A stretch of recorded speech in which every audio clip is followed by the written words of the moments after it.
మోషే చిన్ననాటి నుండి కూడా ఎక్కడ పెరిగాడంటే ఐగుప్తి దేశంలో, ఐగుప్తి రాజు ఇంటిలో, అంతఃపురంలో పెరిగాడు. అతడు పెద్దవాడయ్యాడంట. పెద్దవాడైనప్పుడు అనుకున్నాడంట, ఈ ఐగుప్తి సుఖభోగములు అనుభవించుట కంటే దేవుని ప్రజలతో శ్రమ అనుభవించటం నాకు మేలు అని ఎంచుకున్నాడంటండి. హల్లెలూయా. సుఖముంది, భోగముంది, ఐశ్వర్యం ఉంది, రాజస్వం ఉంది. ఒక రాజు ఇంటిలో, ఐగుప్తులో, అంతఃపురంలో రాజకుమారుడిగా పెరుగుతున్నటువంటి మోషే పెద్దవాడైనప్పుడు సుఖము నాకు వద్దు అనుకున్నాడు, ఈ భోగం నాకు అక్కర్లేదు అనుకున్నాడు, ఈ వైభవం నాకు అక్కర్లేదు అనుకున్నాడు, ఈ అంతఃపురం నాకు అక్కర్లేదు అనుకున్నాడు. ఏం కావాలని కోరుకున్నాడంటే దేవుని ప్రజలతో శ్రమ అనుభవించటము నాకు మేలు అనుకున్నాడంట. శ్రమ మేలండి, చాలా మందికి తెలియదు. శ్రమ వస్తే ఏదేదో బాధపడిపోతూ ఉంటాం, కానీ శ్రమ మేలని వాక్యం చెప్తుంది. శ్రమ వచ్చిందంటే అది నీకు మేలు కొరకే, నీకు ఘనత కొరకే, నీ జీవితంలో దేవుడు ఏదో ఒక ఉన్నతమైనటువంటి కార్యాన్ని చేయటానికే అనే విషయాన్ని గుర్తుపెట్టుకోవాలి. ఏం కోరుకుంటాం మనం అంటే ఎప్పుడు సుఖాన్నే కోరుకుంటాం, ఎప్పుడు సంతోషాన్ని కోరుకుంటాం, ఎప్పుడు ఆనందాన్ని కోరుకుంటాం, ఎప్పుడు ఆశీర్వాదాన్ని కోరుకుంటాం, ఎప్పుడు వైభవాన్ని కోరుకుంటాం, ఎప్పుడు ఉన్నతమైన స్థితినే కోరుకుంటాం. కానీ ఇక్కడ మోషే ఐగుప్తి సుఖ భోగముల కంటే, ఐగుప్తి ధనము కంటే దేవుని ప్రజలతో శ్రమ అనుభవించటము మేలని కోరుకుంటున్నాడు, ఎంచుకుంటున్నాడు. ఐగుప్తి ధనము కంటే, ఐగుప్తి భోగం కంటే, ఐగుప్తి ఐశ్వర్యము కంటే, సుఖము కంటే దేవునితో ఉండటమే నాకు మేలు అనుకున్నాడు. దేవునితో ఉంటే శ్రమ వస్తుంది, దేవునితో ఉంటే నింద వస్తుంది, దేవునితో ఉంటే కష్టం వస్తుంది, అయినా పర్వాలేదు అనుకున్నాడు. అదే నాకు మేలు అనుకున్నాడు దైవజనుడైన మోషే. ఈరోజు మనం ఏమనుకుంటున్నాం ఏమండి? మనమేమనుకుంటున్నాం? ఈరోజు చాలా మందికి సుఖమే కావాలి, ఆశీర్వాదమే కావాలి, సంతోషమే కావాలి ఏమండి. కానీ ఇక్కడ మోషే వాటికంటే దేవుని ప్రజలతో శ్రమైనా పర్వాలేదు, అదే నాకు మేలని ఎంచుకున్నటువంటి మోషే ఈరోజు మనకు ఒక మాదిరిగా ఉన్నారు. మనం ఒక ఆత్మీయ జీవితంలో మనము అనేకమైనటువంటి అనుభవాలు నేర్చుకోవాల్సిన వారిగా ఉన్నాం. యేసుక్రీస్తు ప్రభు కూడానండి శరీరధారిగా ఉన్నప్పుడు ఆయన మహారోదనతోనూ కన్నీళ్లతోనూ తన జీవితాన్ని గడిపాడు. ఎవరైనా? యేసుక్రీస్తు దేవుని కుమారుడు, దైవ కుమారుడు, రక్షకుడు, లోక రక్షకుడు, లోకములో ఉన్నటువంటి ప్రతి మనిషిని రక్షించటానికి ఈ లోకములోకి దిగి వచ్చినటువంటి దేవుడైన అటువంటి దేవుని కుమారుడు తాను జీవించిన 33.5 సంవత్సరాలు సుఖాన్ని అనుభవించలేదండి, సంతోషాన్ని అనుభవించలేదండి. యేసుక్రీస్తు తన శరీరమందు శ్రమ పడ్డారు. బైబిల్ ఏమని చెప్తుందంటే, దేవుని వాక్యం అండి, దేవుని పిల్లలకి, క్రీస్తు శరీరమందు శ్రమ పడును గనుక మీరును అట్టి మనస్సును ఆయుధముగా ధరించుకోండి. మనం ఏం చేయాలంటండి? క్రీస్తు ఎలాగైతే తన శరీరమందు శ్రమ పడ్డాడో ఆ మనస్సును ధరించుకోవాలంట. రోజు చిన్న కష్టం వస్తే బాధపడిపోతాం, మనం చిన్న బలహీనత వస్తే బాధపడిపోతాం. కానీ దేవుడు ఏం కోరుకుంటున్నాడు మన దగ్గర అంటే, ఆయన ఎలా శ్రమ పడ్డాడు దేవుని బిడ్డలారా, ఆ మనస్సును మనం ధరించుకోవాలంట. ఎలా ధరించుకోవాలి? ఆయుధముగా ధరించుకోవాలంట. ఆయుధముగా. మనకొక ఆయుధం మన యేసుక్రీస్తే. మనకొక ఆయుధము, మనం యుద్ధము చేయడానికి, మనం పోరాడటానికి, శ్రమల్ని మనం జయించటానికి మనకొక ఆయుధం ఉంది. ఆ ఆయుధము పేరే యేసుక్రీస్తు. క్రీస్తు శరీరమందు శ్రమ పడెను, మీరును అట్టి మనస్సును ఆయుధముగా ధరించుకోండి. హల్లెలూయా. ఈరోజు దేవుడు మనకి శ్రమలు వచ్చినప్పుడు మనం ఎలా ఉండాలో దేవుని వాక్యం చెప్తుందండి. ఏమండి? శ్రమలు వచ్చినప్పుడు మనము కృంగిపోకూడదంట, శ్రమలు వచ్చినప్పుడు మనం బాధపడకూడదంట, శ్రమలు వచ్చినప్పుడు మనము కలవరపడకూడదు. ఏం చేయాలి? యాకోబు రాసిన పత్రికలో 5వ అధ్యాయము 13వ వచనాన్ని ఒకసారి చదువుకుందాం. యాకోబు పత్రిక 5వ అధ్యాయము 13వ వచనంలో రాయబడింది, మీలో ఎవరికైనాను శ్రమ సంభవించిన అతడు ప్రార్థన చేయవలెను, ఎవరికైనాను సంతోషం కలిగిన అతడు కీర్తనలు పాడాలి. చూడండి, మీలో ఎవరికైనా శ్రమ కలిగితే అతడు ఏం చేయాలంటండి? ప్రార్థన చేయాలి. శ్రమలో చాలా మంది ప్రార్థన చేయట్లేదు. శ్రమలు వచ్చినప్పుడు చాలా మంది ప్రార్థన చేయట్లేదు. బైబిల్ ఏమని చెప్తుందంటే, మీలో ఎవరికైనాను శ్రమ సంభవించినా అతడు ప్రార్థన చేయాలి. ప్రార్థన చేస్తేనండి మనకి ధైర్యం వస్తుంది. ప్రార్థన చేస్తే మనకి తప్పించుకునే మార్గం దేవుడు చూపిస్తాడు. ప్రార్థన చేస్తే శ్రమ నుండి ఎలా బయటపడాలో ఆ ఉపాయాన్ని దేవుడు మనకిస్తాడు. ప్రార్థన చేయాలి. ప్రార్థన చాలా గొప్ప ఆయుధం అని. శ్రమలు వచ్చినప్పుడు ఖచ్చితంగా బైబిల్ చెప్తుంది అతడు ప్రార్థన చేయాలి. కాబట్టి ప్రభువు నాకు సహాయకుడు, నేను భయపడను, నరమాత్రుడు నాకేమి చేయగలడు అని మంచి ధైర్యంతో చెప్పగలవారమై ఉన్నాము. మనం ఎటువంటి వారం అంటే దేవుని పిల్లలము, ఎటువంటి వారం అంటే మంచి ధైర్యంతో ఒక మాట చెప్పేవాళ్ళం. ఏ మాట అంటే, ప్రభువు నాకు సహాయకుడు, దేవుడు నాకు సహాయం చేస్తాడు, దేవుడు నన్ను ఆదుకుంటాడు, దేవుడు నన్ను రక్షిస్తాడు, దేవుడు నన్ను కాపాడుతాడు, దేవుడు నాకు విడుదలిస్తాడు, దేవుడు నాకు విజయాన్ని ఇస్తాడు, దేవుడు నాకు సహాయకుడు. నరమాత్రులు నాకేం చేయగలుగుతారు? వారి వల్ల ఏమవుతుంది? మనుషులు నన్ను ఏం చేయగలుగుతారు? శత్రువులు నన్ను ఏం చేయగలుగుతారు అని మంచి ధైర్యముతో ఈ మాట చెప్పగలిగినటువంటి కృపను దేవుడు మనకి ఇచ్చాడట.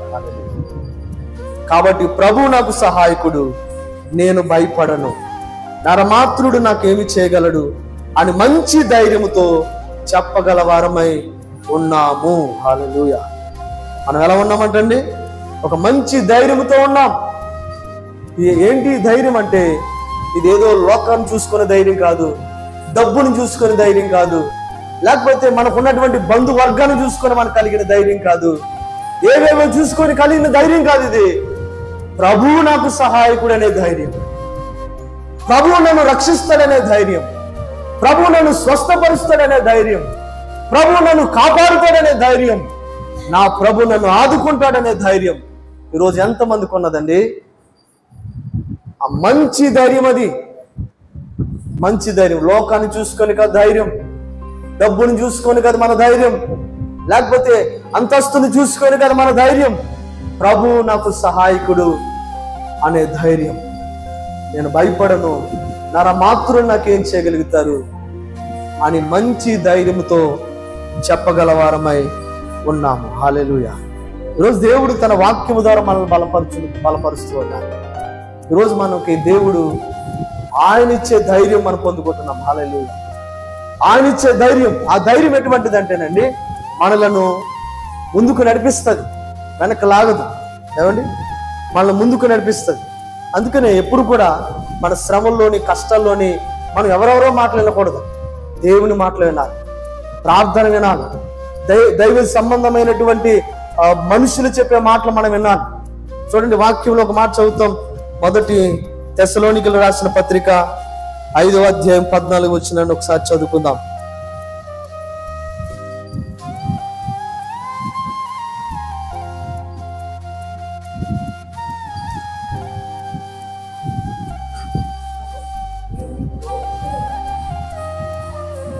సహోదరులారా, మేము నీకు బోధించినది ఏమనగా, అక్రమంగా నడుచుకునే వారికి బుద్ధి చెప్పుడి, ధైర్యము చెడిన వారిని ధైర్యపరచుడి, బలహీనులకు ఓతనీయుడి, అందరి ఎడల దీర్ఘశాంతము గలవారై ఉండుడి. ఇక్కడ చూడండి, ఒక మాట మనం చదువుతున్నాం, ధైర్యము చెడిన వారిని ధైర్యపరచండి. దేవుని బిడ్డలైన వారు కొన్నిసార్లు ధైర్యాన్ని కోల్పోతూ ఉంటారు. అప్పుడు సహోదరులుగా మనం ఏం చేయాలి? ధైర్యపరచాలి. కృంగ తీసుకోకూడదు, ఇంకా భయపెట్టకూడదు. లేకపోతే ఇంకా వాళ్ళని కొంతమంది చెప్పే మాటలండి చాలా కృంగ తీసేస్తాడు.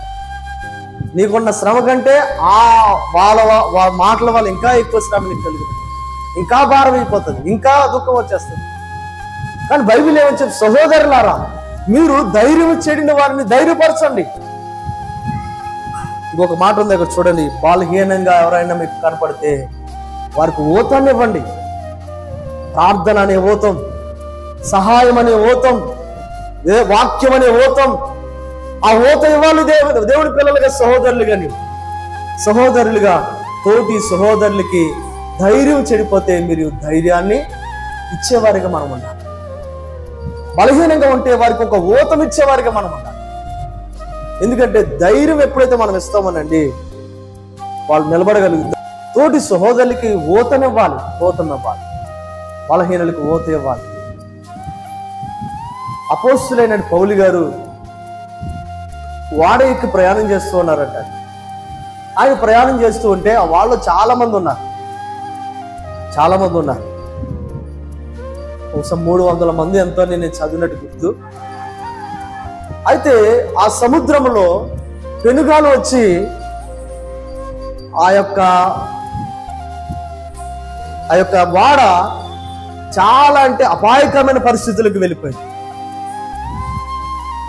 వాళ్ళకి నావిగేషన్ ఇచ్చేటువంటి సిగ్నల్స్ పోయినాయి.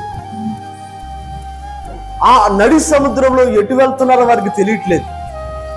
ఆ పెనుగాలుల్లో ఆ వాడ ఎటో కొట్టుకుని వెళ్ళిపోతుంది. చాలా భయంకరమైనటువంటి రకాసి అలలు ఎగసేగిసి పడుతూ ఉంటే ఒక భయంకరమైనటువంటి పరిస్థితుల్లోకి ఆ వాడ మునిగిపోయే పరిస్థితులకు వెళ్ళిపోయింది. ఆ వాడలో చాలా మంది ఉన్నారు. వారితో పాటు దైవజనుడైన పౌలు గారు కూడా ఉన్నారు. బైబిల్లో మనం చూస్తామండి, చాలా రోజులు వారికి తిండి లేదండి, తాగటానికి నీళ్ళు లేదు, భయంకరమైనటువంటి సముద్రంలో చిక్కుకుపోయారు. ఇక వాళ్ళు ప్రాణాల మీద ఆశ వదిలేసుకున్నారంట. అటువంటి సందర్భంలో ప్రార్థన చేస్తున్నటువంటి పౌలు గారికి దేవుని దూత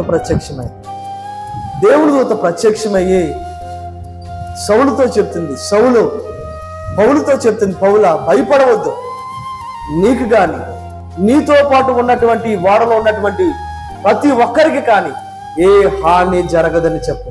హల్లెలూయా, హల్లెలూయా. చాలా రోజులు వారు సముద్రంలో చిక్కుకుపోయారు. తినటానికి తిండి లేదు, తాగటానికి నీళ్లు లేవు, పెనుగాలులు విసురుతున్నాయి, రాకాసి అలలు ఎగసిగిసి పడుతున్నాయి, వాడ మునిగిపోయే పరిస్థితి వచ్చింది. ఇక వాడ మునిగిపోతే అందులో ఉన్న వారందరూ కూడా చనిపోతారు. అటువంటి సందర్భంలో దేవుని దూత పౌలును బలపరిచింది, ధైర్యపరిచింది. ఆ పౌలుతో పాటు ఆ వాళ్ళలో ఉన్న వారందరికీ కూడా ధైర్యం వచ్చింది. ఒకసారి ఆ మాట చదువుకుందాం. అపోస్తుల కార్యములు 27వ అధ్యాయం 14 నుంచి 25 వచ్చిన వరకు ఈ మాటలు మనకు కనపడతాయి. 25 వచ్చిన చదువుకుందాం. 27వ అధ్యాయము 25 వచ్చిన. కాబట్టి అయ్యలారా, గడచిన రాత్రి నా యొద్ద నిలిచి, ఇక్కడ ఈ మాట పౌలు గారు వాడలో ఉన్నటువంటి అందరితో చెప్తున్నారు. గడచిన రాత్రి దేవుని దూత దగ్గర నిలబడింది, పౌలా భయపడకు, నీవు కైసరు ఎదుట నిలవలసి ఉన్నది. ఇదిగో నీతో కూడా వాడలో ప్రయాణమైపోతున్న వారందరూ దేవుడు నీకు అనుగ్రహించి ఉన్నాడని నాతో చెప్పాను. కాబట్టి అయ్యలారా, ధైర్యము తెచ్చుకొనుడి. నాతో చెప్పినట్లుగా దూత చెప్పినట్లు ఆ ప్రకారము జరుగునని నేను దేవుణ్ణి నమ్ముచున్నాను. హల్లెలూయా, హల్లెలూయా. చూసారండి, దేవుని దూత పౌలు గారిని బలపరిచింది, ధైర్యపరిచింది. పౌలు వాడలో ఉన్న వారందరినీ ధైర్యపరుస్తూ ఉన్నాడు. దేవుడు మనకు సహాయకుడు. మన చేజారిపోయినటువంటి పరిస్థితుల్లో కూడా దేవుడు మనకి విజయాన్ని ఇవ్వగలిగిన వాడు. ఇక ఆశ వదిలేసుకున్నటువంటి సందర్భాల్లో కూడా దేవుడు మనలను రక్షించగలిగిన వాడు. వాడలో ఉన్నటువంటి ప్రయాణికులందరూ ఆశ వదిలేసుకున్నారు తమ ప్రాణముల మీద. కానీ గత రాత్రి దేవుడి దూత పౌలుతో మాట్లాడింది. పౌలు ఆ వాడలో ఉన్న వారందరినీ ధైర్యపరుస్తూ ఉన్నాడు. హల్లెలూయా. ఇంక చూడండి, ధైర్యపరుస్తున్నాడు. కాబట్టి అయ్యలారా, ధైర్యము తెచ్చుకునుడి, నాతో దూత చెప్పిన ప్రకారము జరుగునని నేను దేవుణ్ణి నమ్ముచున్నాను. దేవుడు మనల్ని రక్షిస్తానని చెప్పాడు. దేవుడు మనల్ని కాపాడుతానని చెప్పాడు. దేవుడు నాకు గాని, నాతో పాటు ప్రయాణం చేస్తున్నటువంటి ఈ వాడలో ఉన్నటువంటి మీరందరికీ గాని ఏ హాని జరగదని చెప్పాడు దేవుడు. నేను దేవుని నమ్ముచు ఉన్నాను అని ధైర్యపరిచినటువంటి అపోస్తలుడైన పౌలు గారు. ఈరోజు మనము ఒకరినొకరు ధైర్యపరచుకోవాల్సిన వారిగా ఉన్నాం.